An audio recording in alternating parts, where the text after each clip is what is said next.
morning, guys. How you doing today?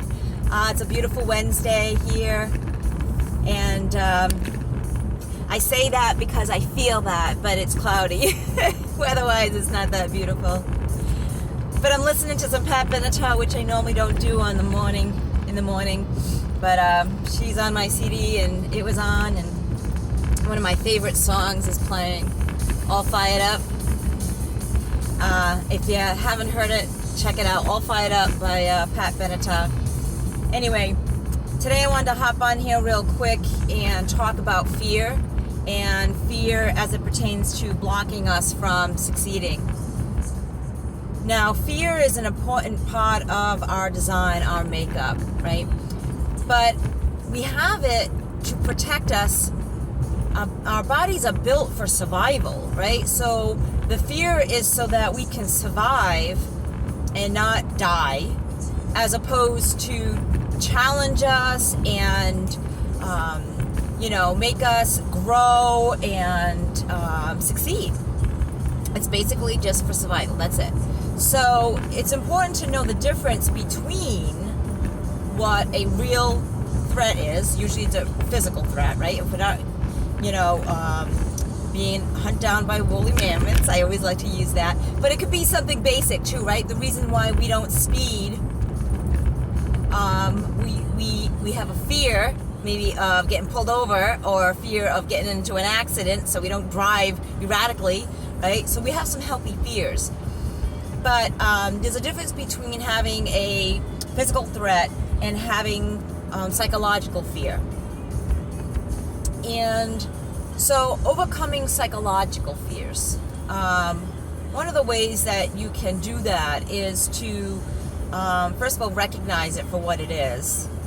And think of all the possible outcomes that can happen, all the negative what's the worst that can happen, right?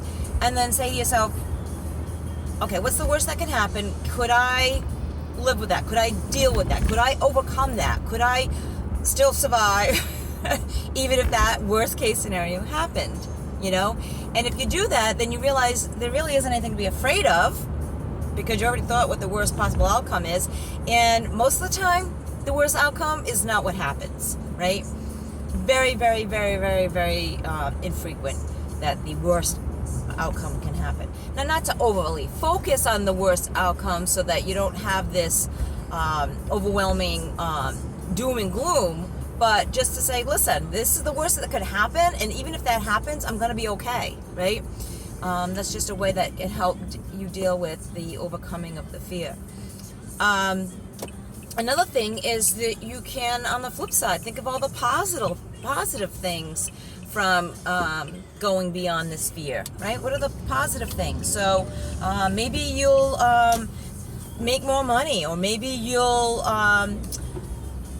open up this business that you've been dreaming of, right? And maybe it will be successful, and you'll thrive, and you'll do something that you love, maybe you will get the girl or the guy, So think of all the positive things as well, and have that energize you to kind of like motivate you to push through the fear.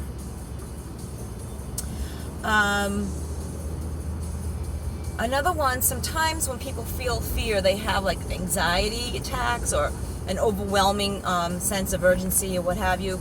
So sometimes just taking some breaths and relaxing your body, either through meditation or just focusing on your breathing techniques and whatnot.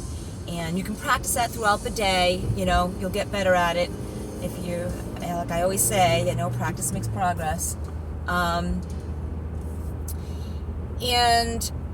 Or you can also work out, exert some of that energy into a physical, whether that be going for a run or a walk, or like I like to do, hula hoop.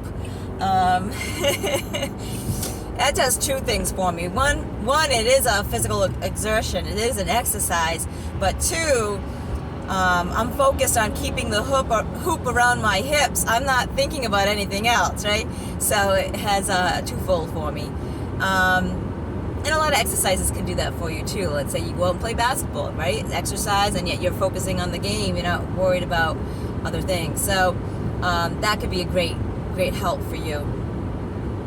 Another thing is that you can take that energy and associate it, disassociate that energy necessary for fear, and associate that energy for excitement, right? So whenever you feel that feeling, you know that change is about to happen. And we often get fearful when things are going to change, right? But we don't grow in being comfortable, right? We have to get out of our comfort zone. So we don't grow, we don't become successful by staying in our comfort zone 100% of the time.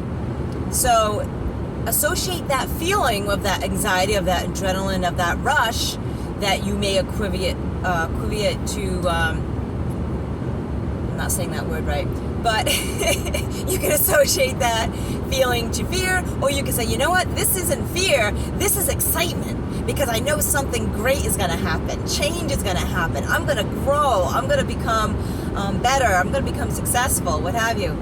So, yeah. Anyway, someone broke down. Anyway, I hope you have a great day. You know where to find me, right? By now, I hope. I'm on Facebook. I'm on Instagram under Recovery Enthusiast. I got a blog on motivationsforyou.com. That's motivations with an S, the number 4, the letter U.com.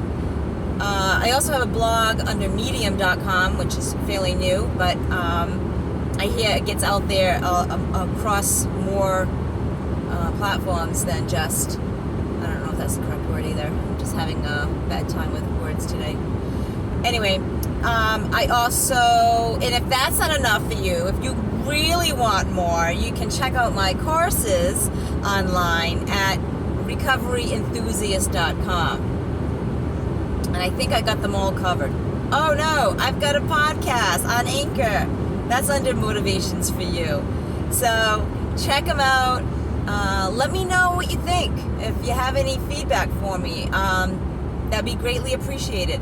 So, as always, stay blessed and live your life with enthusiasm. Until next time, guys. Peace.